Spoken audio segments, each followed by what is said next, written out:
Welcome, friends. We are just happy to be with you. We're preparing to celebrate a holiday that I love called Christmas. I have some fond memories of this time of year. This is Tim Daniels, and I just hope that your family is safe and that all is well with you.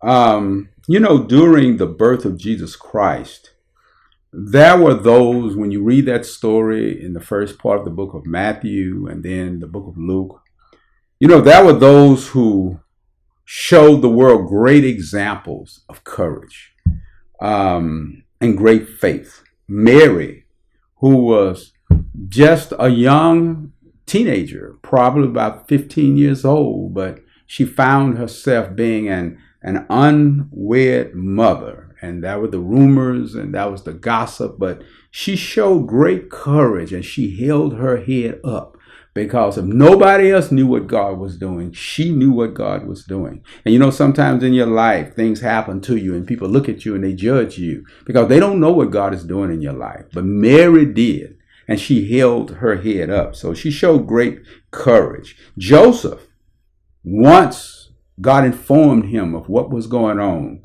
he showed great obedience and commitment to Mary. The shepherds, when they found out that the Son of God had been born, that baby named Jesus had been born, they did not hesitate. They quickly came and they worshiped Jesus, the Christ, where he was. The Magi, the wise men, they traveled a great distance and went through great danger to get to where Jesus was. These were people who are great examples of faith and courage.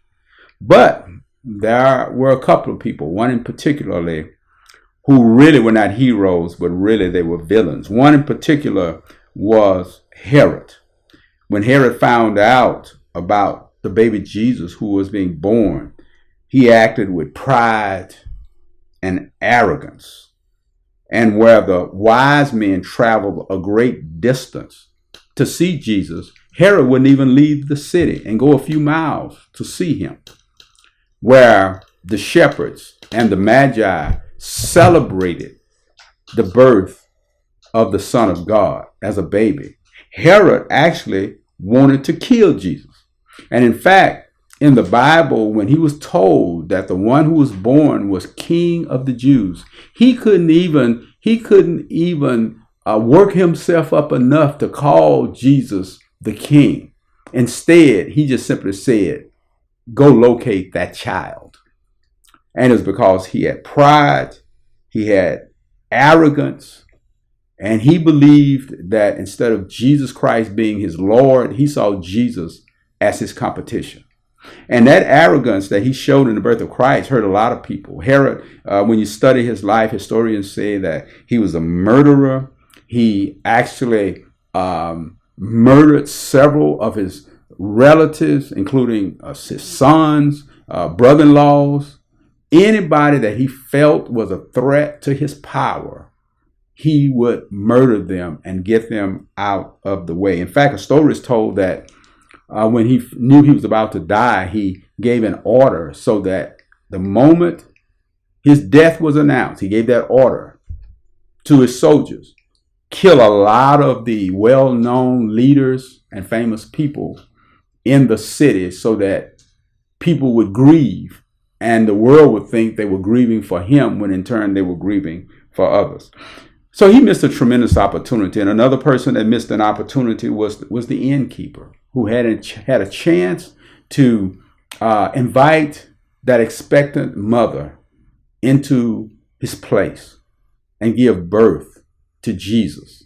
So the innkeeper missed an opportunity. And I want to say just to you, it is important that during this season that we don't miss opportunities, the way Herod did and the way the innkeeper did. For the holidays, you might want to call someone in your family who has a family you haven't communicated with for a long time, who's perhaps been sick, or who's a senior member of your family. Call the family of someone who has a loved one who's in a hospital, or someone who has a seat at the table that will be empty this Christmas. Don't don't miss the opportunities. Don't miss the opportunities. There are many places that are giving out toys and giving out food and giving out clothes. Don't miss the opportunity to go and perhaps take your children or your grandchildren. Don't miss that opportunity. When you buy gifts, tell your family, say, listen, we're going to buy one less gift or two less gifts for ourselves, but we're going to buy gifts that can be given to a child or someone who doesn't have the money this season to get a toy. I encourage you, don't miss out on your opportunities. Not for you to see Jesus, but for the world to see Jesus through you. We pray that you will have a safe holiday and that all will be well with your family. Thank you.